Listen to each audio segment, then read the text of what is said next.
and welcome back to Speedcubing Kids. Today, we're going to be discussing how the best beekeepers in the whole world got where they are today.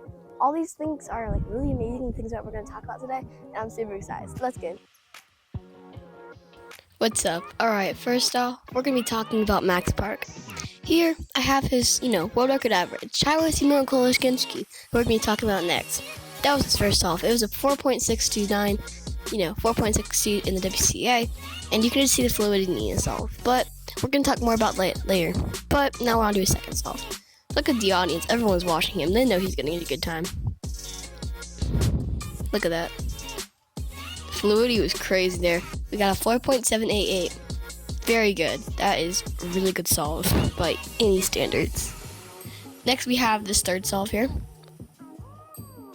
I think this one probably had the most nerves for him, but obviously I'm not Max, so I don't know.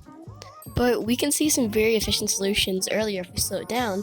Might even look at that later. But I think that this solve, I've looked at reconstructions, was probably a really big deal.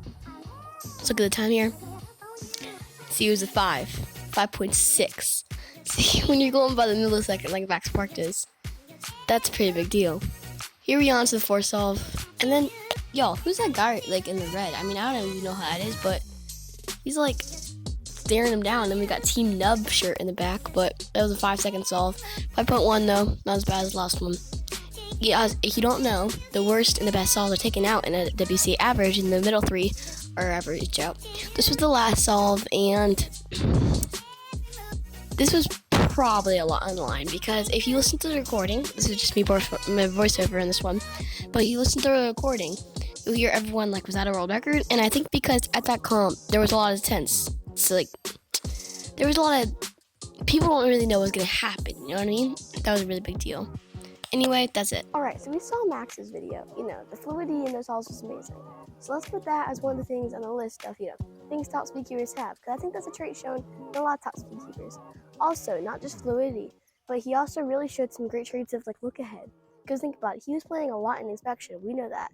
So let's put look ahead on there. And also dealing with nerves well, we can also put that on the list. Because everyone was watching him, and he still handled it like a champ. So now let's move on to Timo Kolishkinski. Let's look at some of his solves. His tied world record average with Max, and let's compare them and talk more about it. Alright, y'all, so I started this off early on the first solve. This solve was a really big deal, and you can tell everyone's just getting a great reaction. I bet a bunch of people in that room were already thinking they're about to witness a record, which was true, but Then we got the second solve here. Amazing efficiency. ZBLL.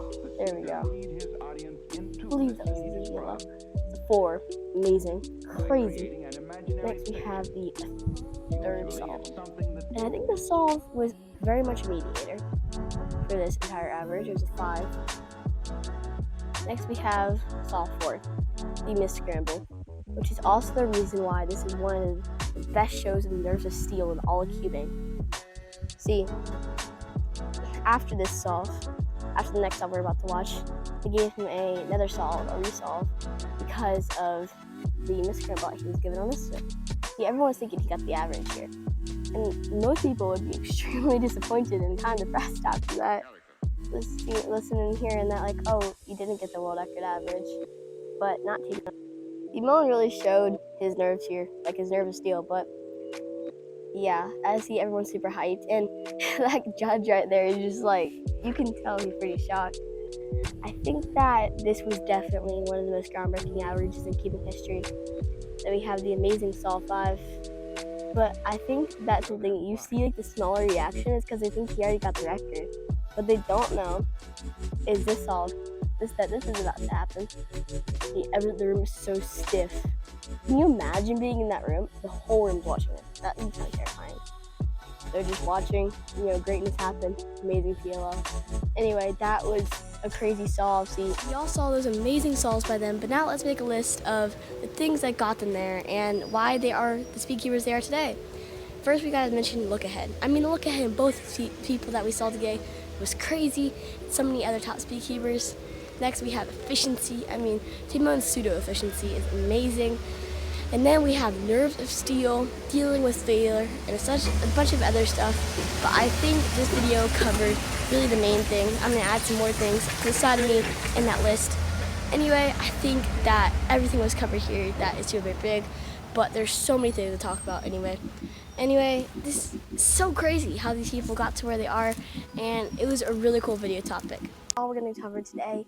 I might do more of this kind of video, but there's a lot of people that we need to cover, like people like the GOAT, Felix and Degs, Max Shao, because apparently here, named Max are fast at cubing, and a ton of other people, but I think that's all that we're going to talk about today. But I think this is one of my favorite videos I've ever made, y'all, and I think it was definitely really fun to make, so if you enjoyed it, please subscribe, and I'll see you next one, y'all. Peace.